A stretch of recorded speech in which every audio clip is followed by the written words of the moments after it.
Isang mapagpalang araw po sa ating lahat. Taligid sa lahat sa ating Panginoon. Ako po si Mark, ang inyong lingkod, and welcome po sa ating daily devotion with Pastor Russell Ocampo. And ang topic po natin ngayong araw ay tungkol kay Ezra. And ang topic natin is about God keeps His promises. Sa scripture man po, ito ay matatagpuan sa Ezra chapter 1.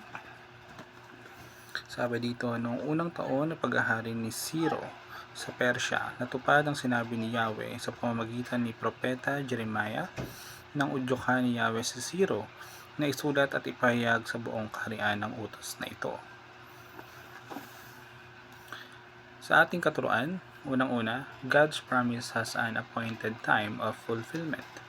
So yung bawat pangako ng ating Panginoon ay may mga itinakdang panahon ng kung kailan matutupad at hindi ito kailanman nabibigo o kanaantala ng walang dahilan.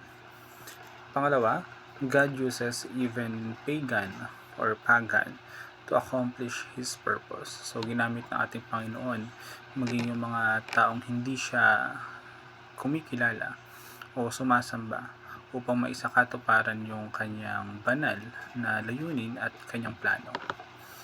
Pangatlo natin, God's faithfulness inspires us to carry on. So, yung walang hanggang katapatan natin or walang hanggang katapatan ng ating Panginoon sa kanyang mga salita at bayan, yung mga naglalagay sa atin ng lakas upang magpatuloy sa kabila ng lahat. Sa ating application naman, number 1, trust that God's timeline is perfect. So tayo ay magtiwala ng buong puso sa panahon ng ating Panginoon dahil ito ay laging tama, laging sapat at mas mainam kaysa sa ating mga sariling plano. Pangalawa natin, recognize God's work even in the lives of unbelievers.